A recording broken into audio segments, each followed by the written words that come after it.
Il y a quelque chose que tu sais déjà, pas dans le mental, plus profond, dans un endroit qui n'y sait pas de nom, mais qui reconnaît la vérité quand elle l'entend. Ce soir, je ne viens pas t'apprendre quelque chose de nouveau. Je viens te rappeler ce que tu as oublié que tu savais. Les 7 lois que tu vas entendre ne sont pas de l'information. Elles sont une activation. Elles ne sont pas de la connaissance. Elles sont une reconnaissance. Chaque mot a été choisi pour réveiller quelque chose qui existe déjà en toi. Quelque chose qui dormait. Tu n'as pas besoin de faire d'efforts. Tu n'as pas besoin de comprendre. Tu as seulement besoin de permettre à ce que tu es déjà de se révéler. Respire, relâche et souviens-toi. Loi 1, ce que tu ressens est déjà à toi. La première loi, ce que tu ressens est déjà à toi. C'est la loi la plus importante des 7. Si demain tu ne te souviens de rien de ce que tu as entendu ce soir, souviens-toi de ça. Tout le reste se construit sur cette loi. Tout le reste dépend du fait que tu comprennes, pas avec l'esprit, mais avec le corps, ce que tu t'y apprêtes à entendre. Les anciens savaient quelque chose que la science commence à peine à comprendre. Ton corps ne distingue pas ce que tu imagines de ce que tu vis. Ce n'est pas de la poésie. C'est de la biologie. Quand tu imagines quelque chose avec assez d'intensité, quand tu le ressens dans ton corps comme si c'était déjà en train d'arriver, ton système nerveux répond exactement comme si c'était en train d'arriver pour de vrai. Aucune différence pour tes cellules, aucune différence pour ta chimie, aucune différence pour ton cerveau. Pense à ça. Quand tu imagines que tu mords dans un citron, ta bouche produit de la salive. Personne ne te donne un citron. Il n'y a pas de citron. Il n'y a que les images dans ta tête. Et pourtant ton corps répond comme si le citron était réel. Il produit une salive réelle. Une salive que tu peux avaler. Une salive qui existe dans le monde physique. C'est une pensée qui crée de la matière. Quand tu te rappelles un moment de honte, ton visage rougit. Ce moment est passé. Peut-être il y a des années, et pourtant ton corps répond maintenant. Du sang qui afflue vers ton visage. Une chaleur réelle que tu peux sentir. Ton corps ne sait pas que tu te souviens. Ton corps croit que ça se passe maintenant. Quand tu imagines une situation de danger, ton cœur accélère. Une adrénaline réelle est libérée dans ton sang. Tes muscles se tendent. Ta respiration change. Il n'y a pas de danger réel. Il n'y a que la pensée du danger. Et pourtant ton corps se prépare à combattre ou à fuir. Comme si le danger était juste devant toi. Tu comprends ce que ça signifie? Ton corps ne peut pas distinguer le réel de l'imaginé. Il répond pareil aux deux. Et s'il y répond pareil, alors pour ton corps, les deux sont aussi réels. L'imagination n'est pas moins réelle que la réalité. C'était un autre type de réalité. Une réalité qui produit des effets physiques, tangibles. Voici le secret qu'on a caché pendant des siècles. Si ton corps ne distingue pas l'imaginé du vécu, alors tu peux ressentir maintenant ce que tu pensais ne pouvoir ressentir, que lorsque tu obtiendrais ce que tu désires. Tu n'as pas besoin d'y attendre. Tu n'y as pas besoin d'y obtenir quoi que ce soit. Tu peux dès d'abord accéder directement au ressenti. Et le ressenti, c'est ce que tu cherches vraiment. Pense à quelque chose que tu désires. De l'œuf d'argent, l'amour, la réussite, la santé, la liberté, peu importe. Maintenant, demande-toi pourquoi tu le veux. Si tu dis le fait argent, pourquoi tu veux le fait argent? Probablement pour la sécurité que ça te donnerait. Ou la liberté, ou la tranquillité, ne plus t'inquiéter des factures. Tu ne veux pas l'argent, tu veux le ressenti que tu crois que l'argent te donnerait. Si tu dis le amour, pourquoi tu veux les amours? Pour te sentir vu, pour te sentir important pour quelqu'un, pour ne pas être seul. Tu ne veux pas forcément une personne précise. Tu veux le ressenti que tu crois que cette personne te donnerait. Tout désir est un désir de ressentir quelque chose. Les choses extérieures ne sont que des excuses qu'on invente pour se donner la permission de ressentir. On croit qu'on a besoin de la chose pour ressentir le ressenti. Mais c'était des inverses. On peut ressentir des d'abord. Et quand on ressent des abords, les choses extérieures viennent toutes seules. C'était ce que les maîtres interdits enseignaient. Ils ne t'ont pas dit d'imaginer ce que tu voulais. Ils t'ont dit de ressentir comme si tu l'avais déjà. Pas une visualisation mentale, une sensation corporelle. Pas imaginer des images, ressentir dans la chair. Il y a une énorme différence entre penser à quelque chose et le sentir dans le corps. Tu peux penser à l'abondance toute la journée et continuer à te sentir pauvre. Mais si tu arrives à sentir l'abondance dans ton corps, même un instant, tout change. Ta posture change, ta respiration change, tes décisions changent, ce que tu remarques autour de toi change. Des opportunités qui étaient là depuis toujours deviennent soudain visibles. Ce n'était pas de la magie, c'est de la perception. Quand tu te sens pauvre, ton cerveau filtre la réalité. En cherchant une confirmation de la pauvreté, il trouve des problèmes, il trouve des obstacles. Il trouve des raisons pour lesquelles tu ne peux pas avoir ce que tu veux. Quand tu te sens abondant, ton cerveau filtre la réalité en cherchant une confirmation de l'abondance. Il trouve des opportunités, il trouve des solutions, il trouve des chemins. La réalité n'est pas changé. Ton filtre a changé. Et quand ton filtre change, tes actions changent. Et quand tes actions changent, tes résultats changent. Et quand tes résultats changent, ta réalité extérieure finit par refléter ce que tu ressentais déjà à l'intérieur. Le ressenti vient toujours en premier. C'est pour ça que ceux qui se sentent déjà riches attirent plus de richesse. C'est pour ça que ceux qui se sentent déjà aimés attirent plus d'amour. C'est pour ça que ceux qui se sentent déjà réussis attirent plus de réussite. Ce n'était pas que l'univers a des favoris. C'est le fait que le ressenti détermine la perception. La perception détermine l'action et l'action détermine le résultat. Cette nuit, tu vas faire quelque chose de simple, mais puissant. Tu vas sentir que tu as déjà tout. Tu n'as pas besoin de savoir ce que tout est. Tu n'as pas besoin de visualiser des choses précises. Tu n'as pas besoin de faire un effort mental. Tu as seulement besoin de permettre à ton corps de ressentir ce qu'il le ressentirait. Si tu avais déjà tout ce que tu désires, probablement la paix. Une paix profonde qui ne dépend de rien d'extérieur. La paix de savoir que tout va bien, qu'il ne manque rien, qu'il n'y a rien à poursuivre, rien dont s'échapper. Juste la paix. Probablement l'expansion, une sensation d'espace dans la poitrine, de place. Comme si tu n'étais pas serré, limité et enfermé. Une expansion comme face à la mer ou sous un ciel étoilé. Probablement la gratitude, pas une gratitude forcée. Pas une gratitude que tu dois te rappeler de ressentir. Une gratitude naturelle qui surgit quand tu reconnais que tu as déjà plus que ce dont tu as besoin, que la vie te t'a donné assez, que cet instant est suffisant. Ces ressentis sont disponibles maintenant, pas demain, quand tu obtiendras quelque chose. Maintenant, pendant que tu écoutes, pendant que ton corps se détend, pendant que ton esprit relâche son besoin de contrôler, d'analyser, de juger, ton corps sait comment ressentir la paix. Ton corps sait comment ressentir l'expansion.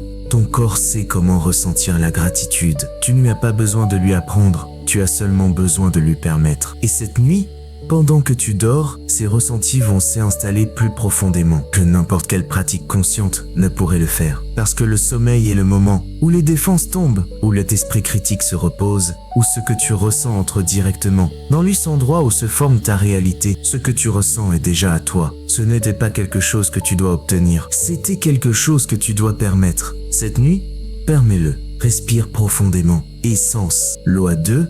L'univers obéit à la certitude. Il y a une différence entre désirer quelque chose et savoir que c'est à toi. La plupart des gens passent leur vie à désirer. Ils veulent plus d'argent. Ils veulent une meilleure santé. Ils veulent le amour. Ils veulent la réussite. Ils veulent. Et l'univers entend ce vouloir et il répond de la seule manière dont il peut répondre. Il donne plus de vouloir, plus de désir, plus d'élan, plus de sensation qu'il manque quelque chose. Parce que c'est ça qu'ils émettent. Le désir contient le doute. Quand tu désires quelque chose, implicitement tu dis que tu ne le sais pas. Tu te focalises sur l'absence. Tu déclares avec chaque cellule de ton corps qu'il manque quelque chose, que tu en as besoin, que ce n'est pas encore à toi. Et l'univers, qui est un miroir parfait, reflète exactement ça. Absence, carence, manque. La certitude est complètement différente. La certitude ne demande pas. La certitude ne désire pas. La certitude ne m'attend pas. La certitude sait. Elle sait avec la même évidence que celle avec laquelle tu sais que tu respires maintenant. Elle sait avec la même évidence que celle avec laquelle tu sais que le soleil existe, même si tu ne le regardes pas. Elle sait sans preuve, sans confirmation, sans besoin que qui que ce soit dit accord. Les anciens appelaient ça la foi, mais pas la foi religieuse que Ponty a enseignée. Pas une foi en quelque chose dit extérieur, pas une foi qui a besoin d'être validée par des institutions ou des textes sacrés. La foi au sens originel du mot, une certitude intérieure absolue, un savoir qui ne vient pas du mental, mais de paix, un endroit plus profond. Un endroit où les doutes n'existent pas, parce que les doutes sont des produits de la pensée, et ce savoir est antérieur à la pensée. Pourquoi l'univers obéit à la certitude? Parce que la certitude est un signal clair. Imagine l'univers comme un système qui répond à des fréquences. Quand tu émets du doute, ton signal est distordu, comme une radio mal réglée. Il y a de la statique. Il y a des interférences. Le message n'arrive pas clairement. L'univers reçoit quelque chose comme « je veux ça ». Mais je ne suis pas sûr de le mériter. Et je crois que c'est difficile. Et j'ai peur de ne pas les obtenir. Que peut faire l'univers avec un signal mélangé? Rien de cohérent. Alors il te donne une réponse mélangée. Un peu de ce que tu veux, un peu de ce que tu crains, et beaucoup de confusion au milieu. Mais quand tu émets de la certitude, le signal est pur, pas de statique. Pas de interférence, pas de message contradictoire. Juste une transmission claire qui dit « c'est à moi ».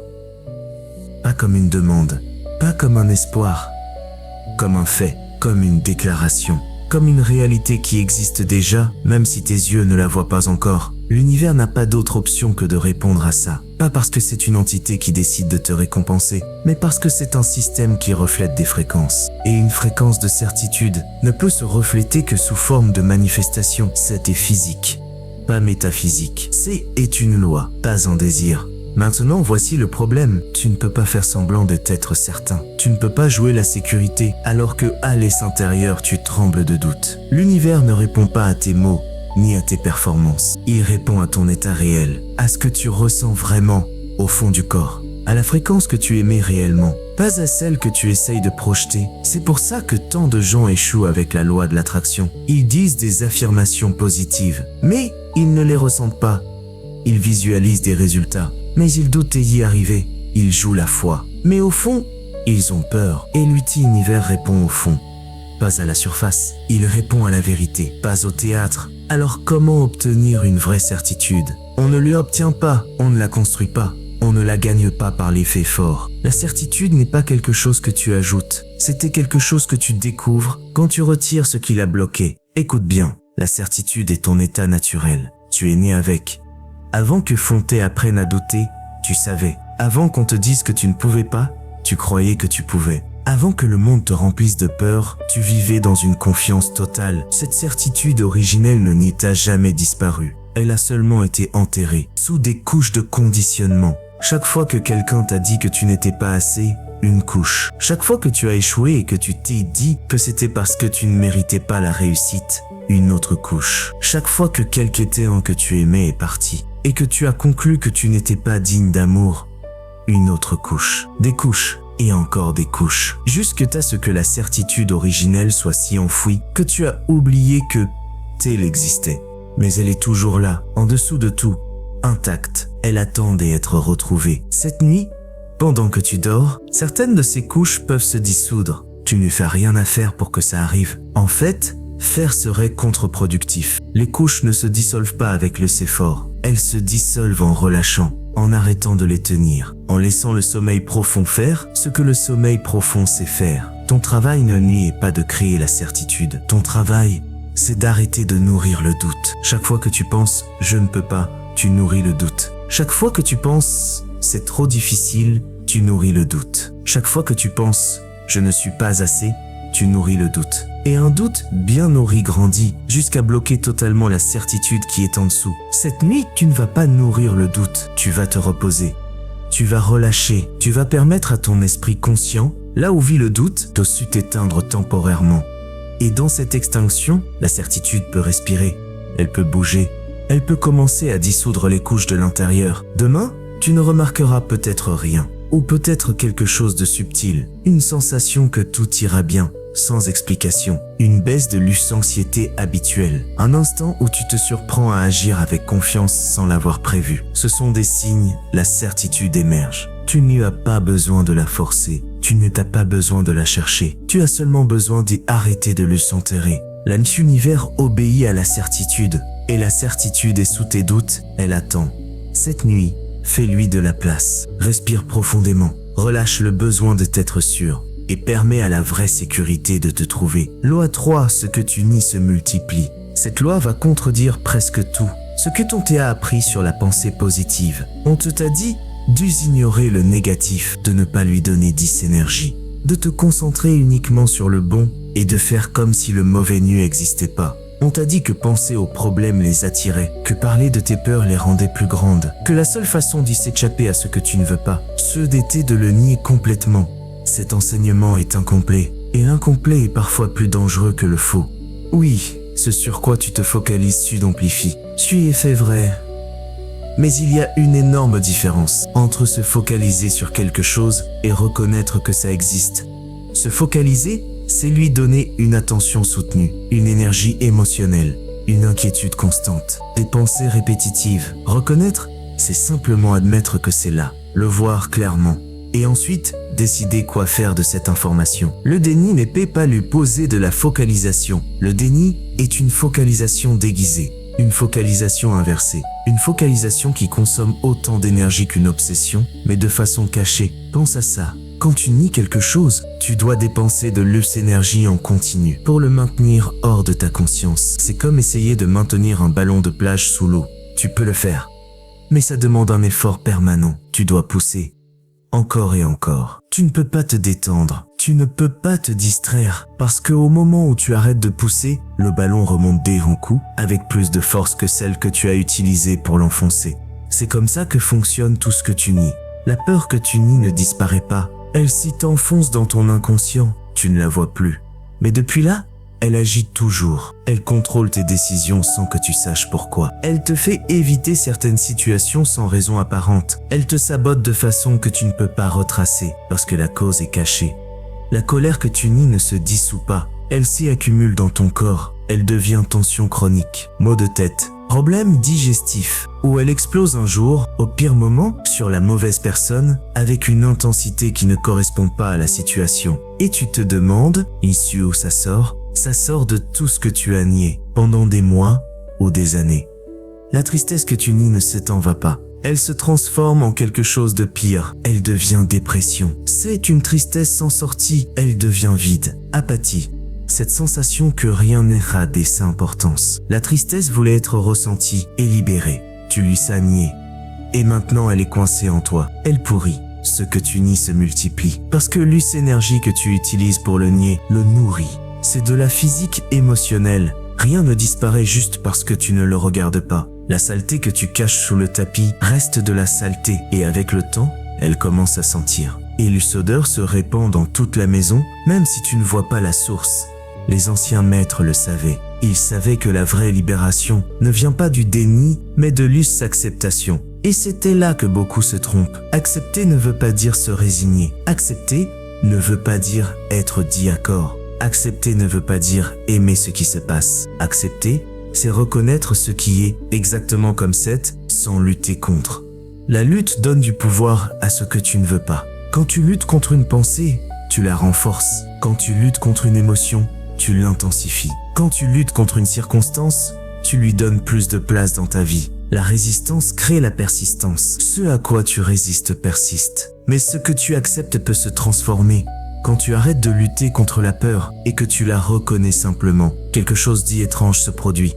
La peur perd une partie de son pouvoir. Elle n'a plus besoin de crier pour être entendue parce que elle a été entendue. Elle peut se calmer, elle peut même te donner une information utile parce que la peur a souvent quelque chose à te dire, quelque chose que tu ignorais justement parce que tu ne voulais pas t'écouter. Quand tu arrêtes de lutter contre la tristesse et que tu la ressens simplement, la tristesse peut compléter son cycle naturel. Les émotions sont faites pour traverser ton corps. Elles arrivent, elles se ressentent, elles s'y expriment, elles repartent. Mais quand tu les nies, tu coupes le cycle. L'émotion arrive et elle ne peut pas repartir parce que tu ne lui permets pas de faire le trajet complet. Elle reste coincée, elle stagne. Cette nuit, il y a une invitation. Pas une invitation à te focaliser sur le négatif. Pas une invitation à te rouler dans tes problèmes. Une invitation à arrêter de dépenser ton énergie. À nier ce qui existe déjà. Peut-être que pendant que tu t'endors, des pensées vont surgir. Des inquiétudes que tu repousses d'habitude. Des peurs que tu préfères ignorer. Des souvenirs inconfortables. Des émotions que tu juges inacceptables. Cette nuit, ne les repousse pas. Laisse-les être là. Regarde-les comme tu regarderais des nuages passer dans le ciel. Les nuages ne sont ni bons ni mauvais. Ce sont juste des nuages. Ils passent. Tu n'as rien à faire avec eux. Tu n'as pas besoin de les analyser, ni de les comprendre, ni de les résoudre. Tu as seulement besoin d'y arrêter de faire semblant que s'ils ne sont pas là, l'énergie que tu récupères est énorme. Tu n'as pas idée de la force vitale que tu dépenses à cacher, à pousser le ballon sous les seaux, à prétendre que certaines parties de toi n'existent pas. Quand tu relâches cette lutte, cette énergie devient disponible. Elle peut servir à créer, elle peut servir à guérir, elle peut servir à manifester ce que tu désires vraiment. L'acceptation n'est pas une faiblesse, L'acceptation est l'acte le plus puissant qui existe, parce que tu ne peux transformer que ce que tu acceptes dès sa bord. Tu ne peux guérir que ce que tu reconnais dit à bord comme blessé. Tu ne peux lâcher que ce que tu admets dit à bord que tu tiens. Ce que tu nies se multiplie, ce que tu acceptes peut se libérer. Cette nuit, choisis la libération. Tu ne fais rien de spécial à faire. Arrête de lutter, arrête de pousser, arrête de cacher. Permets à ce qui est là d'être là, sans jugement, sans résistance, sans peur de ce que tu pourrais trouver. Ce que tu trouveras ne te détruira pas. Ce qui te détruisait, c'était l'effort de le maintenir caché. Respire profondément, relâche la lutte et permets à l'acceptation de faire son travail silencieux pendant que tu dors. Loi 4. Ta parole est un décret. Il y a un pouvoir que tu utilises tous les jours sans savoir que tu l'utilises. Un pouvoir si ancien qu'il apparaît dans les textes les plus vieux de l'humanité. Un pouvoir si fondamental que les dieux de toutes les mythologies l'utilisaient pour créer des mondes. Un pouvoir si dangereux que ceux qui le connaissaient le gardaient secret, ne le révélant que à des initiés qui avaient prouvé être prêts à le manier. Ce pouvoir, c'est la parole. Pas la parole écrite, pas la parole pensée, la parole prononcée. Le son qui sort de ta bouche, qui voyage dans l'éther et entre dans les oreilles du monde. La parole a un pouvoir que la plupart des gens gaspillent complètement. Ils le utilisent pour se plaindre, pour critiquer, pour maudire leur propre vie sans se rendre compte de ce qu'ils font. Au commencement était le Verbe, dit l'issue un des textes les plus connus. Il ne dit pas « au commencement était lucidé ». Il ne dit pas « au commencement était l'intention ». Il dit « le Verbe », la parole prononcée, le son articulé. Parce qu'il y a quelque chose dans l'acte de parler qui transforme l'état abstrait en concret, le s'intérieur en extérieur, le possible en réel. Quand tu penses quelque chose, ça existe seulement dans ta tête. Quand tu le dis, ça existe dans le monde. C'est ça la différence. La pensée est privée, modifiable, sans engagement. La parole est publique, déclarée, engagée. Quand tu dis quelque chose à voix haute, quelque chose change. Pas seulement dans l'éther qui vibre, en toi, dans ta relation à ce que tu as dit, dans la probabilité que ça se manifeste. Les anciens le savaient avec précision. C'est pour ça qu'ils faisaient si attention à ce qu'ils disaient.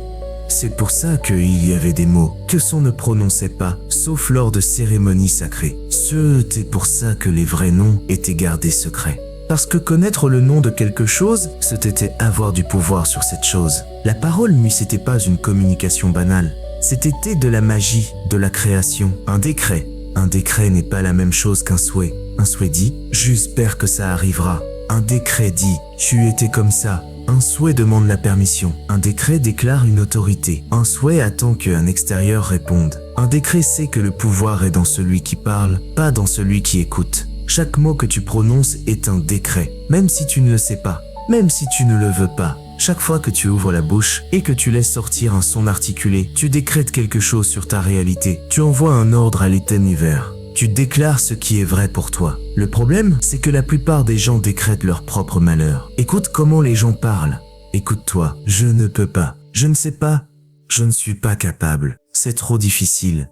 Rien ne marche pour moi. Il m'arrive toujours la même chose. Il n'y a pas d'argent. Il n'y a pas de temps. Il n'y a pas d'opportunité. Chaque phrase est un décret. Ce ne sont pas des descriptions de la réalité. Ce sont des ordres qui créent la réalité. Quand tu dis « je ne peux pas », tu ne constates pas un fait, tu le crées. Tu décrètes ton incapacité. Tu ordonnes à l'univers de te montrer plus de preuves que tu ne peux pas. Et l'univers obéit. Pas parce que Pile veut te punir, parce que c'était comme ça que ça fonctionne. Ta parole a du pouvoir, elle en a toujours eu. Et ce pouvoir fonctionne autant pour ce que tu veux que pour ce que tu ne veux pas. Il ne distingue pas, il ne filtre pas, il ne dit pas « ah ». Il ne le pensait pas vraiment. Il prend tout ce que tu dis et il le traite comme un décret. C'était pour ça que les maîtres interdits enseignaient le silence avant d'enseigner la parole. Parce qu'avant d'apprendre à décréter ce que tu veux, tu dois arrêter de décréter ce que tu ne veux pas. Avant d'utiliser la parole pour créer, tu dois arrêter de le utiliser pour détruire. Le silence n'était pas un châtiment, ni une discipline vide. C'était une préparation. Un nettoyage du terrain avant de planter. Imagine un jardin dans lequel tu as jeté des déchets pendant des années. Avant de planter des fleurs, tu dois nettoyer les déchets. Si tu plantes sans nettoyer, les fleurs pousseront au milieu des détritus. Certaines survivront peut-être, mais elles ne fleuriront jamais complètement. Ton esprit est ce jardin. Et les mots négatifs que tu as prononcées pendant des années sont ces déchets accumulés. Cette nuit, le nettoyage commence. Tu n'as pas rien d'exactif à faire. Tu ne t'as pas besoin de répéter des affirmations. Tu n'as pas besoin de pratiquer des décrets positifs. Ça viendra après. Cette nuit, tu as seulement besoin de te reposer et de permettre à quelque chose de s'installer dans ton inconscient. La compréhension que ta parole a du pouvoir, la graine d'une nouvelle relation avec ce que tu dis. Demain, au réveil, fais attention. Fais attention à la première chose que tu dis. Quand tu ouvres les yeux, beaucoup de gens commencent la journée par une plainte. Je ne veux pas me lever. Je suis épuisé. Encore une journée. Et ainsi, ils décrètent le ton de tout ce qui suit. Fais attention à la manière dont tu décris ta vie. Quand quelqu'un te demande « Comment ça va ?» et la réponse automatique « On fait aller ». On survit, on lutte.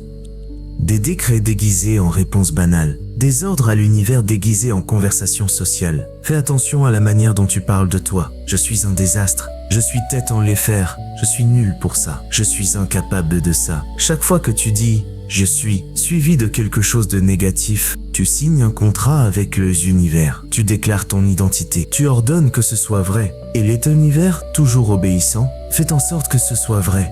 La bonne nouvelle, c'est que ça marche pareil dans les autres sens. Je peux. Je sais. Je suis capable. Les choses coulent vers moi. Je trouve toujours un moyen. Il y a assez. Le argent arrive. Le temps suffit.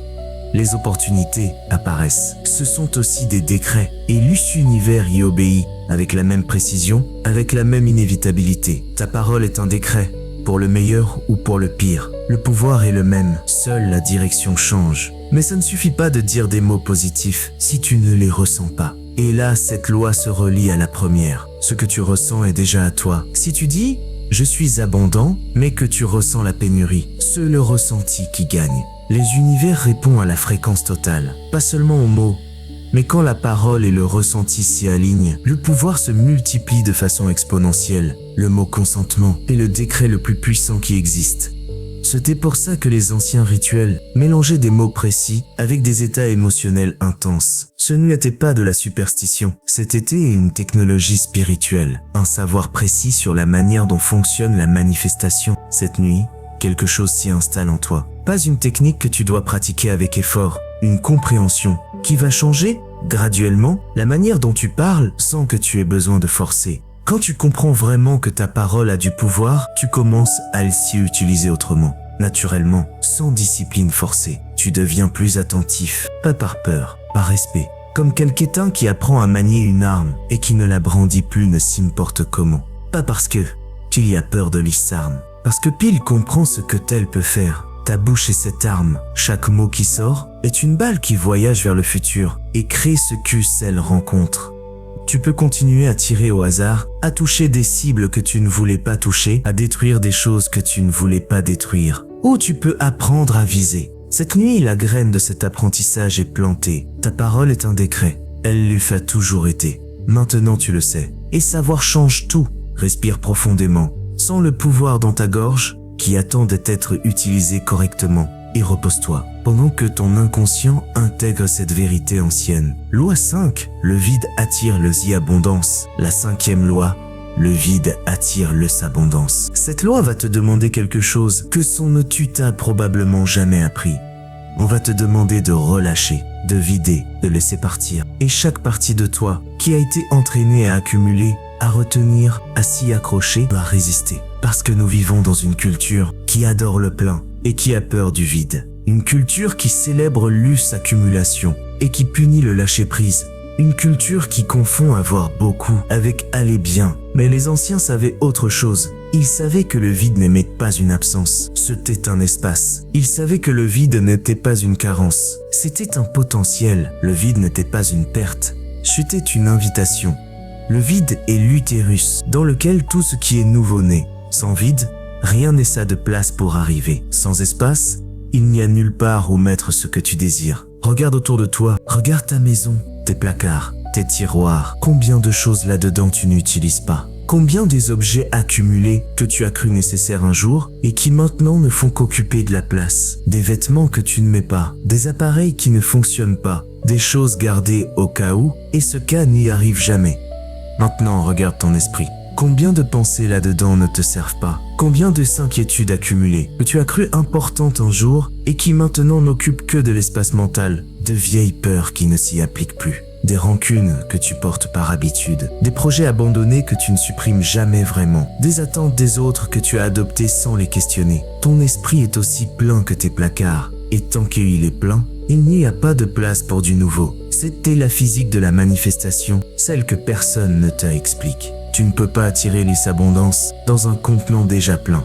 Tu ne peux pas recevoir s'il n'y a nulle part où mettre ce que tu reçois. L'univers peut être en train de t'envoyer tout ce que tu as demandé, mais s'il n'y a pas d'espace, ça rebondit. Ça repart à l'est envoyeur, ça va vers quelqu'un qui, lui, a de la place. Tu t'es déjà demandé pourquoi certaines choses ne viennent pas à toi, même quand tu les désires intensément. Peut-être que ce n'est pas que tu ne les mérites pas. Peut-être que ce n'est pas que tu fais quelque chose de mal. Peut-être que fil nuit y a juste pas de place. Tu es tellement rempli de lus ancien que le nouveau n'est ça aucun chemin pour entrer. Le vide ne paie pas quelque chose à craindre. Le vide est quelque chose à créer, volontairement. Les maîtres de toutes les traditions pratiquaient le vidage.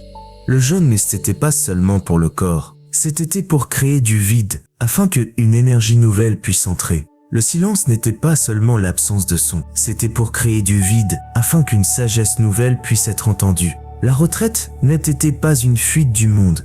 C'était pour créer du vide, afin qu'une clarté nouvelle puisse émerger. Lâcher est un acte de foi. Quand tu lâches quelque chose, tu dis « Je fais confiance, quelque chose de meilleur peut venir ». Quand tu vides de l'espace, tu dis « Je crois en l'abondance de l'univers ». Quand tu laisses partir, tu dis « Je n'ai pas besoin de m'y accrocher, parce que je sais qu'il y a plus ». L'attachement dit « C'est tout ce que il y a ». Le lâcher-prise dit « Ce n'est que le début ». Tu vois la différence? Le s'attachement vient de la peur de la pénurie, de croire que si tu lâches ce que tu as, il n'y aura plus rien. De croire que l'univers est limité et que tu dois retenir tout ce que tu as obtenu, parce que peut-être tu n'obtiendras plus jamais rien. Le lâcher-prise vient de la certitude de l'abondance, de savoir que l'univers est infini, de faire confiance au fait que quand tu laisses partir ce qui ne te sert plus, tu crées de l'espace pour ce qui te sert. Quelque chose de meilleur, quelque chose de plus aligné avec la personne que tu deviens. Ça s'y applique à tout. À la matière, quand tu ranges ta maison et que tu donnes ce que tu n'utilises pas, quelque chose change, pas seulement l'espace physique. En toi aussi, une légèreté. Une sensation de mouvement, de flux, au lieu de stagnation. Ça s'y applique aux relations. Parfois, tu dois laisser partir des personnes qui ne résonnent plus avec toi pour créer de la place pour celles qui résonnent. Pas depuis le rejet, depuis l'amour. En reconnaissant que t'es accroché à ce qui est terminé, empêche d'arriver ce qui est sur le point de commencer. Ça s'y applique aux croyances. De vieilles croyances tu t'en servi à une étape, et maintenant elles peuvent bloquer ta croissance. Lâcher ne veut pas dire qu'elles étaient fausses, ça veut dire qu'elles ont rempli leur rôle. Et maintenant tu as besoin d'espace pour des croyances nouvelles qui servent la personne que tu es aujourd'hui. Ça s'y applique aux émotions. Les émotions que tu gardes, que tu réprimes, que tu accumules dans ton corps, occupent de la place, de l'espace énergétique, de l'espace émotionnel. Quand tu les lâches, quand tu les laisses circuler et terminer leur cycle, cet espace devient disponible pour la joie, pour la paix, pour le amour, pour tout ce que tu veux ressentir, mais qu'il n'y avait pas de lieu où vivre. Cette nuit, quelque chose se relâche en toi. Tu n'as pas besoin de t'identifier quoi. Tu n'as pas besoin de faire le inventaire de ce que tu dois laisser partir. Ton inconscient sait, ton corps sait. Le nez intelligence qui opère en toi pendant que tu dors, c'est exactement ce qui est prêt à partir, ce qui a rempli son rôle, ce qui occupe de la place inutilement. Le sommeil est un vidage naturel. Chaque nuit, quand tu dors profondément, ton corps nettoie. Il élimine des toxines, il traite des expériences, il relâche ce dont il n'eut pas besoin. Mais quand tu dors avec un mental accroché, quand tu amènes tes inquiétudes au lit, quand tu te couches en tenant tout ce que tu tiens dans la journée, le vidage ne peut pas se compléter. Cette nuit, tu peux dormir autrement. Tu peux dormir avec la permission de lâcher. La permission pour ton corps de relâcher la tension qu'il porte. La permission pour ton esprit de relâcher les pensées qu'il répète. La permission pour ton cœur de relâcher les émotions qu'il retient. Tu ne as pas besoin de savoir ce qui va se relâcher. Tu as seulement besoin de donner la permission. Le vide créé cette nuit est la préparation de ce qui vient. Imagine que ta vie est un verre. Si le verre est rempli de faux sales, tu ne peux pas le remplir de feu propre sans le vider des sabords. Peu importe combien d'eau propre tu ajoutes, ça se mélange à l'huisseau, sale. Mais si tu vides de ti à bord le verre, alors tu peux le remplir avec exactement ce que tu veux. Ton vidage vient avant ton remplissage. Et cette nuit, le vidage a lieu. Demain, il y aura plus d'espace en toi. Tu ne le remarqueras peut-être pas consciemment, mais tu ressentiras quelque chose. Une légèreté nouvelle, une ouverture, une disponibilité à recevoir que tu n'y avais pas hier.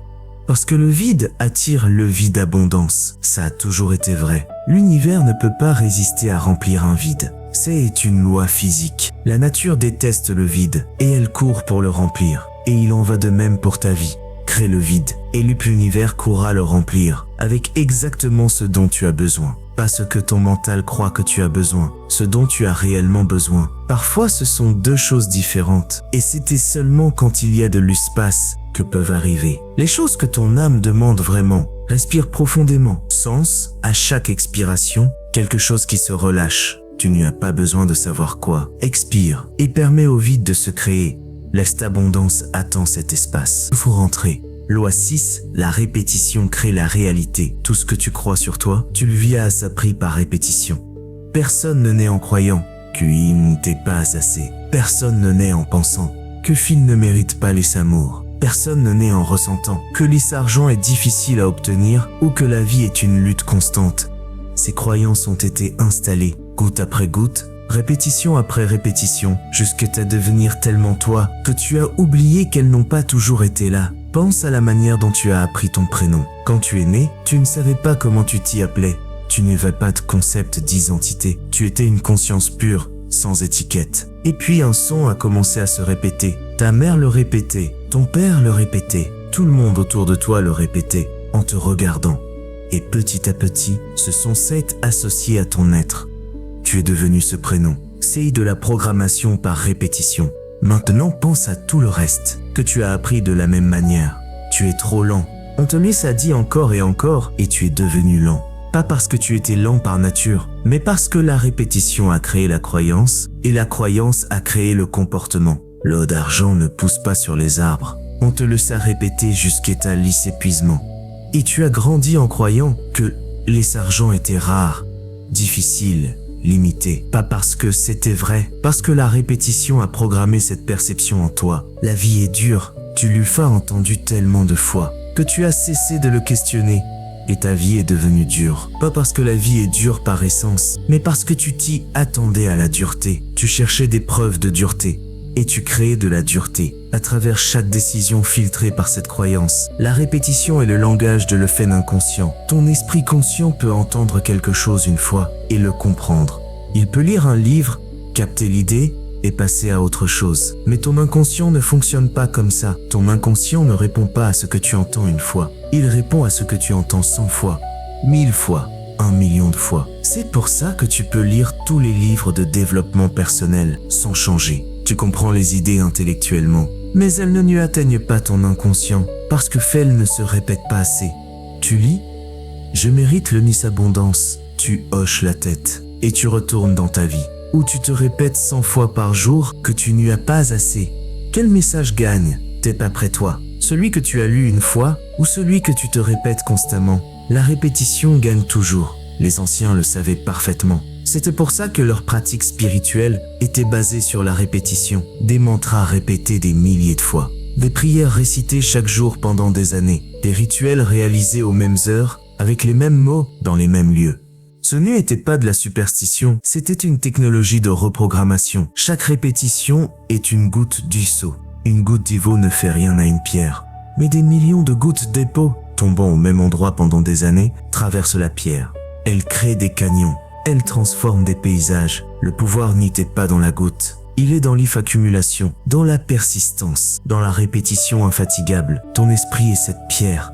Et les pensées que tu répètes sont ces gouttes d'eau. Chaque pensée répétée laisse une marque. Chaque marque s'approfondit à chaque répétition. Jusqu'à ce qui a commencé comme une pensée passagère devienne un sillon profond. Un canal où ton attention s'écoule automatiquement. une croyance que tu ne questionnes plus, parce qu'elle te semble être une vérité absolue. Mais voici le secret que l'on t'a caché. Si la répétition a créé tes croyances limitantes, la répétition peut créer des croyances nouvelles. Si tu as été programmé par répétition, tu peux te reprogrammer par répétition. Le même mécanisme qui t'y a enchaîné peut te libérer.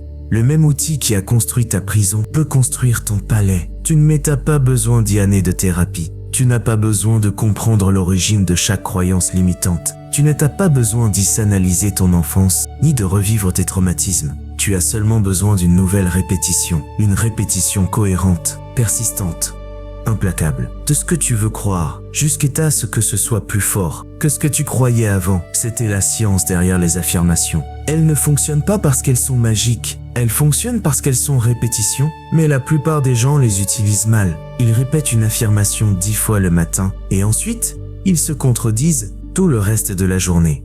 Ce n'était pas suffisant. La nouvelle programmation doit dépasser en quantité et en intensité l'ancienne programmation. C'est pour ça que cet audio fonctionne différemment. Parce que pendant que tu dors, la répétition continue. Ton esprit conscient se repose, mais ton inconscient continue d'y écouter. Il continue de recevoir, il continue d'être touché par chaque mot, chaque concept, chaque idée, répétée sous différentes formes au fil de ces heures. Une nuit ne va pas changer des décennies de programmation, mais une nuit peut commencer le changement. Une nuit peut créer les premières gouttes qui commencent à former un nouveau sillon, un nouveau canal, une nouvelle possibilité dans ton esprit. Et si cette nuit se répète, si tu réécoutes, si tu permets à la répétition de faire son travail, alors quelque chose commence à changer. Pas d'un coup, pas de manière dramatique, graduellement, comme la pierre, qui ne remarque pas les gouttes individuelles, mais un jour découvre que s'il y a un trou là où elle était solide.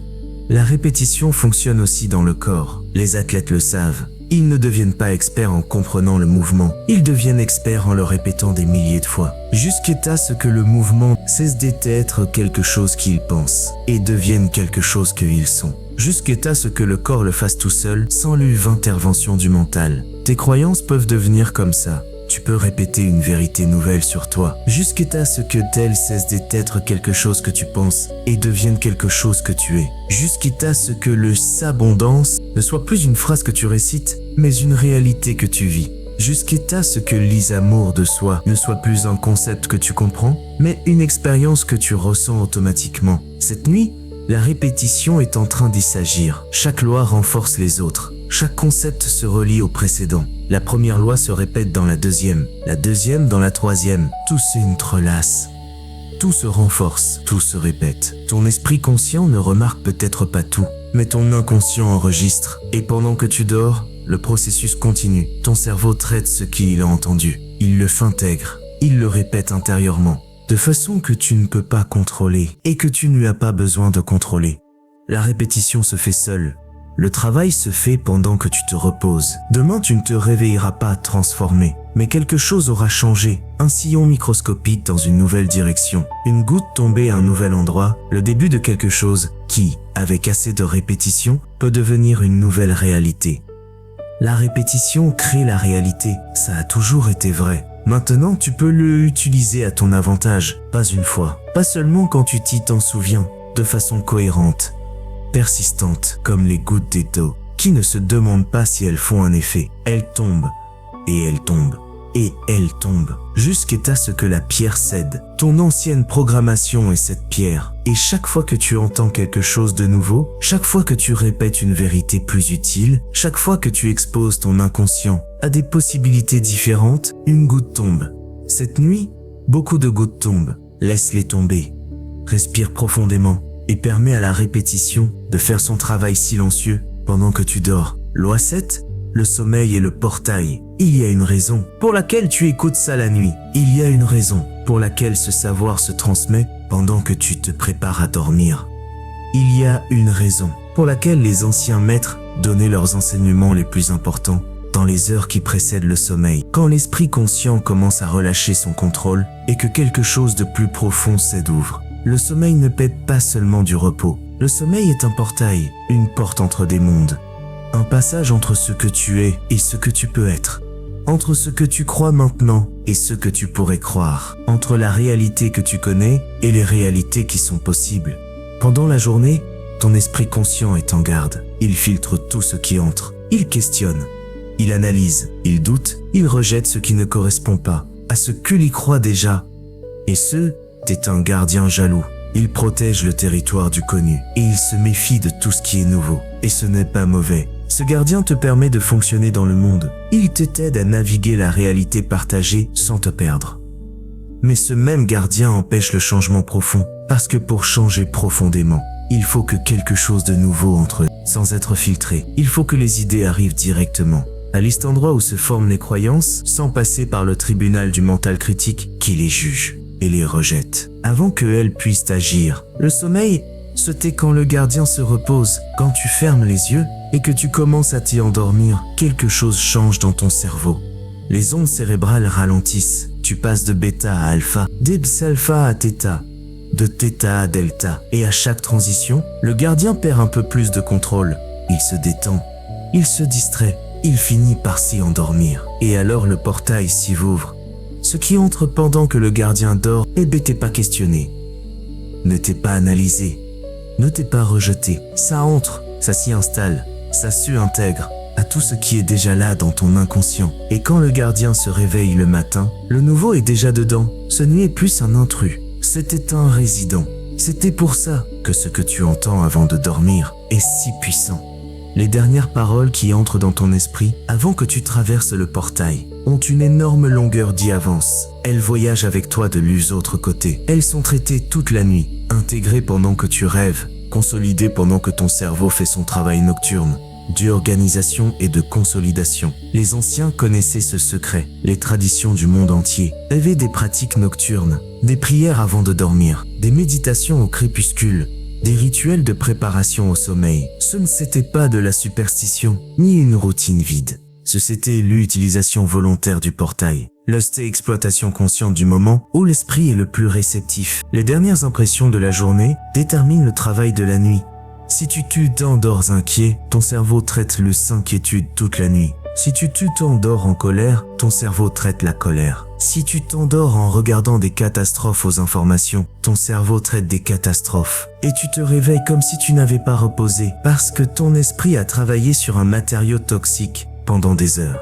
Mais si tu t'endors en recevant des enseignements d'abondance, ton cerveau traite l'abondance. Si tu t'endors en écoutant ton pouvoir de créer, ton cerveau traite la création. Si tu t'endors avec des mots de possibilité et de transformation, ton cerveau passe la nuit à organiser ses possibilités, à trouver des connexions, à te préparer à une réalité différente. Le sommeil n'était pas du temps perdu. C'était le moment le plus productif de ta journée. Si tu sais l'utiliser, c'était là que le vrai changement arrive. C'était là que les graines plantées dans la journée prennent racine. C'était là que ce que tu as entendu devient ce que tu crois, et ce que tu crois devient ce que tu es. Cette nuit, tu utilises le portail consciemment, peut-être pour la première fois, peut-être sans réaliser totalement ce que tu fais. Mais tu le fais. Tu choisis ce qui entre dans ton esprit avant de traverser. Tu sélectionnes le matériau que ton cerveau traitera pendant les prochaines heures. Tu reprends le contrôle sur quelque chose que la plupart des gens laissent au hasard. Les 6 lois précédentes voyagent avec toi. Ce que tu ressens est déjà à toi. L'univers obéit à la certitude. Ce que tu nies se multiplie. Ta parole est un décret. Le vide attire l'abondance. La répétition crée la réalité. Tout ça entre. Tout ça est reçu par la partie de toi qui ne questionne pas et ne rejette pas. Tout ça s'installe pendant que le gardien de ton mental s'endort. Et demain, au réveil, quelque chose sera différent. Pas tout, pas dès un coup. Mais quelque chose, peut-être une sensation subtile que tout ira bien, peut-être un moment de clarté inattendue, peut-être une idée qui apparaît de nulle part, une solution à un problème que tu portais depuis longtemps, une nouvelle perspective que tu n'y avais pas hier. C'était le travail de la nuit qui se manifeste. C'est le résultat d'avoir utilisé le portail. Le sommeil est le portail, mais il y a encore quelque chose que tu dois savoir. Ce n'est pas seulement un portail vers l'intérieur, c'était aussi un portail vers l'extérieur. Vers des autres dimensions de la réalité que ton mental de jour ne peut pas percevoir, vers le champ de toutes les possibilités, où ton futur existe en puissance, vers les endroits où les manifestations se forment. Avant de se solidifier dans le monde physique, les rêves ne sont pas seulement un traitement de souvenirs. Parfois, ce sont des visites. Parfois, ce sont des messages. Parfois, ce sont des répétitions de réalités qui viennent. Les anciens prenaient les rêves très au sérieux, parce que ils savaient qu'ils étaient des communications d'une autre partie. Des informations venant d'un endroit où le temps fonctionne autrement, et où il est possible de voir ce qui n'est pas encore arrivé. Cette nuit, tu pourrais faire un rêve significatif, ou tu pourrais ne rien te rappeler. Ça n'a pas d'importance. Le travail se fait quand même, le traitement se fait quand même, les intégrations se fait quand même. Se souvenir des rêves est intéressant, mais ce n'est pas nécessaire pour que le portail fasse son travail. Ton inconscient n'a pas besoin que ton esprit conscient supervise. Le portail est ouvert maintenant. Tu peux le sentir si tu fais attention. Une lourdeur dans les paupières qui ne veut plus résister. Une détente qui s'approfondit sans que tu la cherches. Un relâchement qui arrive tout seul, comme si ton corps savait qu'il est sûr de arrêter de tenir. C'était l'invitation du portail. Tu n'as pas besoin de le traverser par effort. Tu n'as pas besoin de pratique spéciale. Tu as seulement besoin de s'arrêter de résister au sommeil qui veut tout s'emporter. Laisse ton corps faire ce qu'il sait faire. Laisse le gardien de ton mental se reposer. Après une journée de vigilance, les 7 lois ont été transmises. Ton esprit conscient ne se souviendra peut-être pas de tout demain, mais ton inconscient a tout reçu. Tout est maintenant dans le territoire intérieur, où vivent les croyances, et où elles gouvernent ton expérience. Tout sera traité cette nuit, connecté, intégré, transformé en quelque chose de nouveau. Le sommeil est le portail, et tu traverses maintenant. Il n'y a plus rien à faire, rien à forcer. Aucune technique finale à appliquer. Relâcher, permettre, faire confiance. Faire confiance au fait que le processus commencé va se compléter sans ta supervision. Ton corps sait dormir, ton esprit sait traiter, ton être sait se transformer. Ils ont fait ça toute ta vie. Cette nuit, ils le feront avec un matériau nouveau. Un matériau choisi volontairement. Un matériau conçu pour créer une réalité différente. Respire profondément. Une dernière fois, sens l'air entrer et sortir. Sens ton corps s'y enfoncer dans l'endroit où il se repose. Sens la frontière entre l'éveil et le sommeil devenir floue. Le portail est ouvert. Les lois ont été reçues. Maintenant, traverse simplement. Ta nouvelle réalité t'attend de l'autre côté. Dors et réveille-toi différent. Les 7 lois ont été transmises. Tu n'as pas besoin de te souvenir. Tu n'as pas besoin de les comprendre. Tu n'as rien à faire avec elles. Elles sont déjà en toi. Cette nuit, pendant que tu dors, elles deviendront une partie de toi. Et demain, sans savoir exactement comment ni pourquoi, tu commenceras à tout obtenir. Pas parce que tu forces, parce que c'est déjà à toi. Salut, ça a toujours été. Maintenant, repose-toi, le travail est fait.